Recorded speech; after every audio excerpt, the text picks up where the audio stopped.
Jerusalem is at the centre of the map, and above Jerusalem is the crucifixion. And this is a really significant statement. Jerusalem, for the people of the Middle Ages, was not just the centre of the world, it was also a figurative centre. It was the centre of life and the destination of humanity. The end of the world, the apocalypse, were particularly significant. And in the last book of the Bible, the Revelation to St. John, the apocalypse and the creation of a new Jerusalem were particularly important. Around Jerusalem are drawings of numerous cities, citadels, cathedrals, little creatures, animals, and strange and wondrous beasts and wonderful, peculiar humanoid creatures. The map itself is based on a sort of diagram of the world that appears in many medieval manuscripts. So there's a circle, and across the circle a line which is like the diameter of the circle, and this bottom part is divided into two quarters. So you've got a T in the centre of a circle. The top part of the T is Asia, the continent of Asia. The bottom left hand is the continent of Europe, and the bottom right hand is the continent of Africa, the three continents that made up the world for Christendom in the Middle Ages.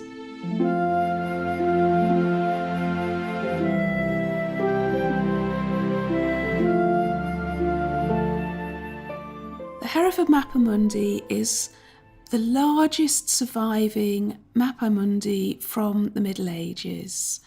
It's not quite unique because there are plenty of other little diagrams of the world from the medieval time, but our Mappa Mundi is the largest surviving complete map on parchment. It measures about 5 foot by 4 foot, and it's a sort of pentagonal shape, a bit like the gable end of a house. For the people of the Middle Ages coming to see the map, this would have been a stunning display of the collected knowledge of mankind from the beginning of history, from the Garden of Eden to the end of the world in the Day of Judgment, depicted by Christ sitting, judging the world at the apex of the map. At first sight, the continents and the countries and the rivers and seas look peculiarly distorted. But in fact, the world's not quite as distorted as it may at first seem. The way I like to imagine it is if you take a globe off its stand and twist it around until Jerusalem is actually facing up at you in the centre of what you're looking at, and then twist that around until the British Isles are to your left-hand side. And then if you look down on that from above, that's roughly the sort of image you have on our Mappa Mundi, with east at the top, west at the bottom, north to your left-hand side, and south to your right-hand side.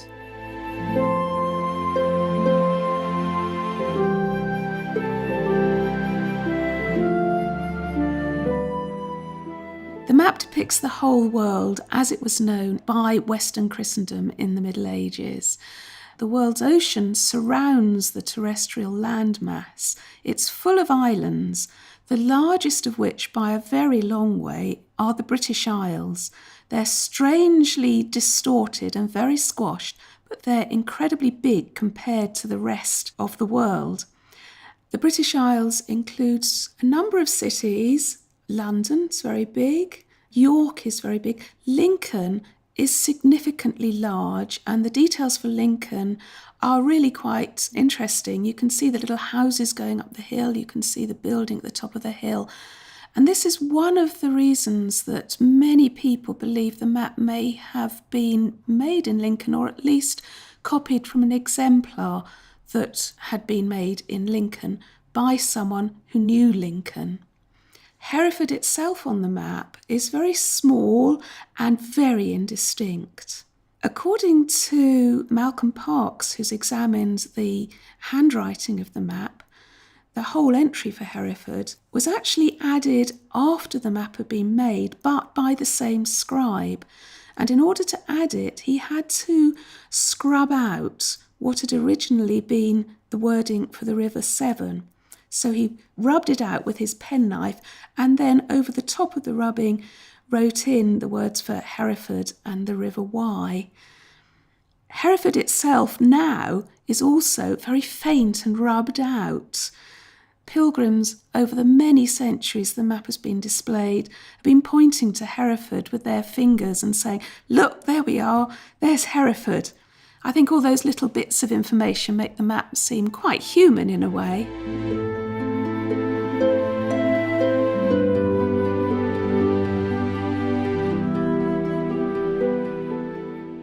The history of the Mappa Mundi in Hereford Cathedral is quite a varied history.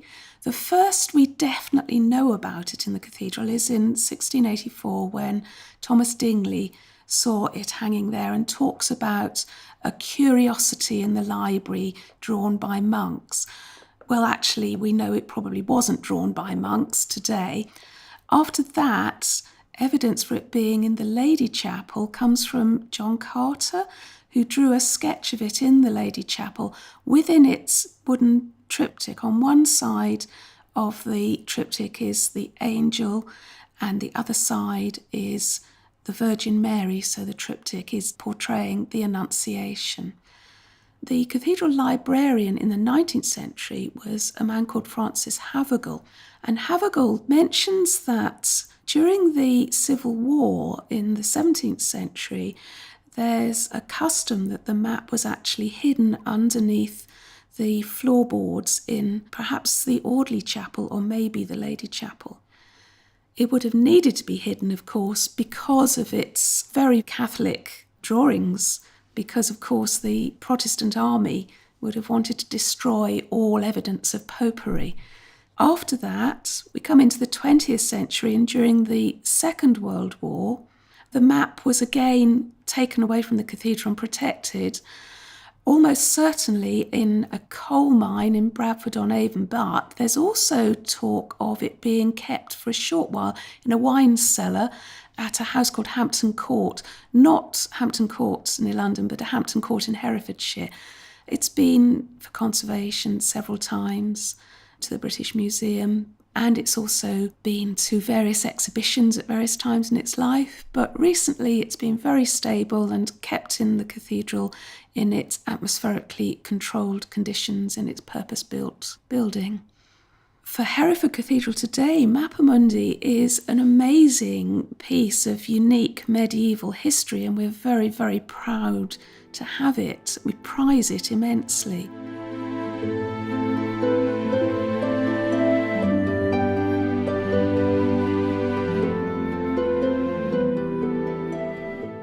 Despite what Thomas Dingley said about the map being made by a monk, we know now that it really wasn't.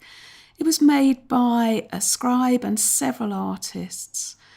First of all, the parchment would have had to be made, and for the purpose of our map, a calf was probably born and bred specifically for the purpose. We know this because the parchments are pretty good quality. There's actually, in one place, you can see a little tick mark where the poor little calf was got at by a tick. But apart from that, it's in really good quality. The first thing to do would be for the first artist to draw the circles that made up the world and Jerusalem, which would set the design for the whole thing.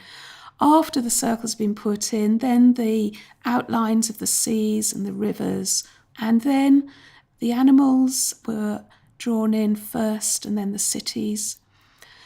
After all the images were in, then a scribe would have had to come along and write in the texts, and that would have been a phenomenally difficult job. Some of the texts are at right angles, some are diagonal, and of course he had to fit in the words into the spaces between the pictures. Because of the size of the whole thing, this would have been incredibly difficult. This was clearly a very skilled job. In one or two places you can see where he hadn't quite got the letters right to fit into the end of the space that was allocated. But generally, if you look at it, this craftsmanship is quite immense. After the scribe had finished, then a limner, an illuminator, would have come in and put in the illuminated letters, the gold letters for the continents and for the letters denoting Morse, death, around the outside of the world. Once finished, the map would have been vibrant with colour. It had been drawn onto the flesh side of the parchment, which would have had a sort of silky sheen to it. So underlying the map was a wonderfully creamy white colour on which the reds and the greens and blues and golds would have really stood out. The map would have looked truly stunning in those days. So you can imagine that someone coming into the cathedral and seeing a piece, just looking at them like this with God's world drawn onto it, would have found it an amazing experience. This for them was the creation. This for them was the story of humanity from its beginning to its end.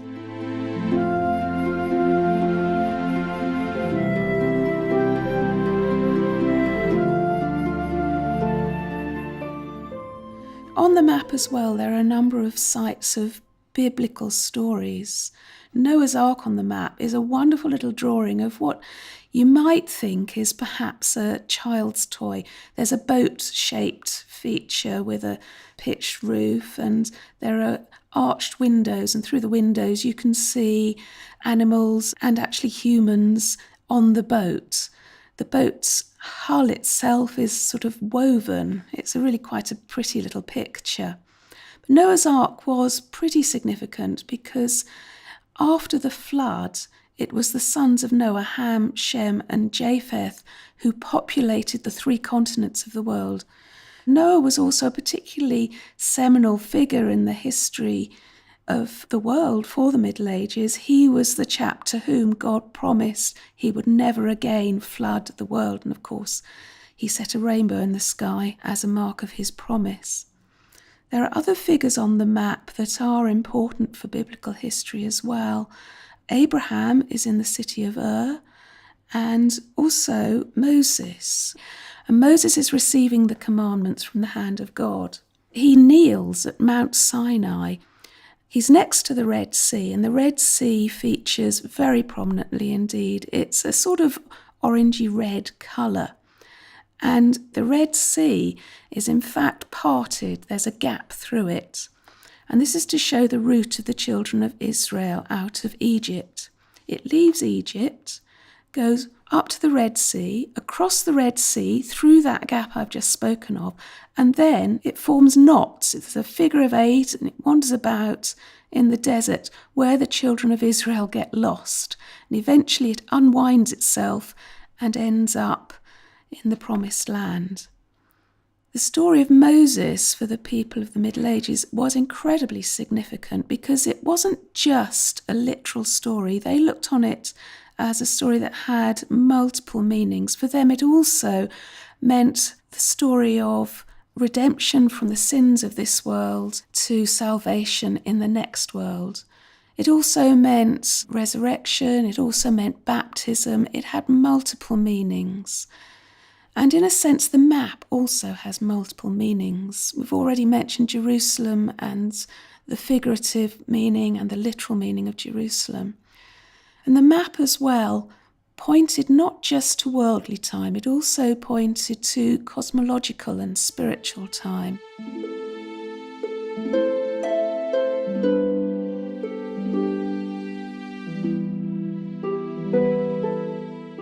The worldly time, the mundane map, is anchored down by 4 letters, M-O-R-S, Mors, spelling death in Latin. And around the outside of the world, there are images that depict the cosmological nature of time. So it's not just a geographical map, it's also a map that looks at time as well as space. At the very top of the map, at the apex, Christ sits enthroned.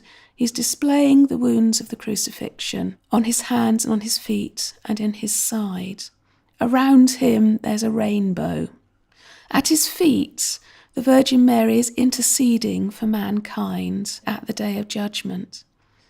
On Christ's right, a very orderly queue of the risen and the redeemed rise out of their coffins. They're led by what appears to be a bishop by his mitre, followed by a king, and that may be a political statement, who knows, the bishop first and the king second. And they're led towards the gates of heaven by an angel. The gates of heaven are flung wide open, and the angel is leading them in. "You are welcome," the angel says. On the other side, on Christ's left hand, the gates of heaven are firmly closed. There is no entry there. And an angel on that side is holding his hand up as if repelling the people, and the poor folks in the queue on this side have been stripped of all their worldly possessions. They're unclothed, in fact, and they're tied together and led by a demon towards the mouth of hell. And the mouth of hell is depicted as the large mouth of a dragon-like beast. And this sort of image is very typical of the sort of doomsday image that you would get in a chancel arch. Next to Christ also are angels bearing the instruments of the Passion. So this is a scene of judgment, and it's a scene reminding us of crucifixion as well. Immediately below the Virgin, in the world, we have a circular island, another circular feature on the map, and this island is the earthly paradise. Inside the island there are 4 rivers and the tree, out of which a serpent is coiling itself and heading towards Eve. The terrestrial paradise, although it's in the world, is totally split from the whole of the inhabited landmass. It's surrounded by a battlemented wall, a ring of fire and water, and its gates are firmly shut. There is no entering the earthly paradise from the people on earth. And beneath that, an angel is banishing Adam and Eve from paradise. The figures are bent over, they're cowed with the shame of their sin. And this was a sin which would condemn the whole of mankind to a life of sin before their final reconciliation at the day of judgment. And this is largely what the whole map is talking about, the worldly aspects of life, often depicted in the moralities displayed by the animals and by the strange creatures around the side of the map, but also we're looking to salvation as well. So it's a spatial, temporal and spiritual map in that sense. At the bottom of the map, a figure on horseback rides away. He's looking back at the world, and there's some writing in Anglo-Norman at the bottom of the map saying "Pass avant," go beyond, as if to encourage the figure on horseback to leave this world, to go beyond the worldly realm. And at the back of his horse, there is an orb surmounted by a cross. It's got golden decorations on it. When you look at the map today, you can't actually see the gold, but if you bring it up on a computer, you can see that there are still flecks of really what looks like gold paint on his saddle and on some of the decorations. So it's a highly decorated horse. It's obviously for a very significant purpose. The chap is riding the horse. We don't know who he is, but maybe he's symbolic of every man. He's looking back at the world and raising his arm. The labels for Europe and Africa have been transposed. Where Europe is, it says Africa, and where Africa is, it says Europe. In the Middle Ages, there was a lot of interest in a science called perspectiva and the science of optics. This was used as an allegory for spiritual vision, spiritual seeing. The letter of St. Paul to the Corinthians, with that very famous quote, "Now we see through a glass darkly," was interpreted as meaning that in this world we see only the reflection of God, but in the next we'll see clearly. And I wonder if the little man on his horse is looking back at that transposed lettering. The words are the wrong way round, and they're meant to be the wrong way round, and it's highlighted that they're the wrong way round because they're in gold lettering. And to my mind, he's looking back, and from his vantage of being on the verge of his spiritual reconciliation, he's now seeing the world as it truly is from the divine perspective.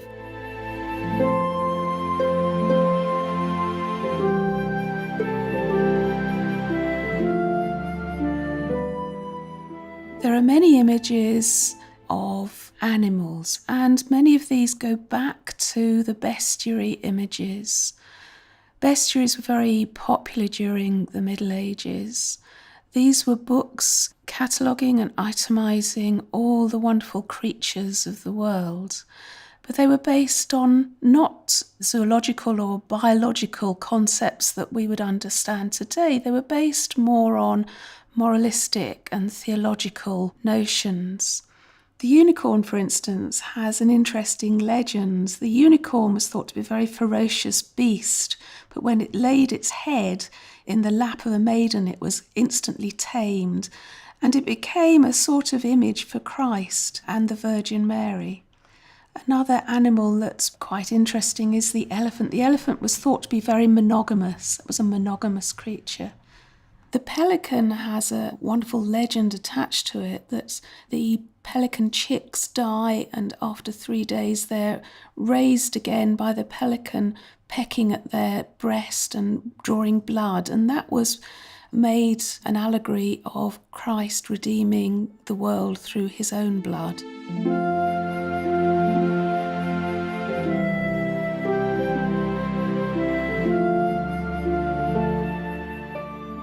Round the outside of the map, almost as if pushed to the edge of consciousness, things people really weren't quite sure about. There are lots of strange humanoid type creatures. There's a wonderful creature called a blemmy. Blemmy has its eyes and its mouth across its chest. It doesn't have a head.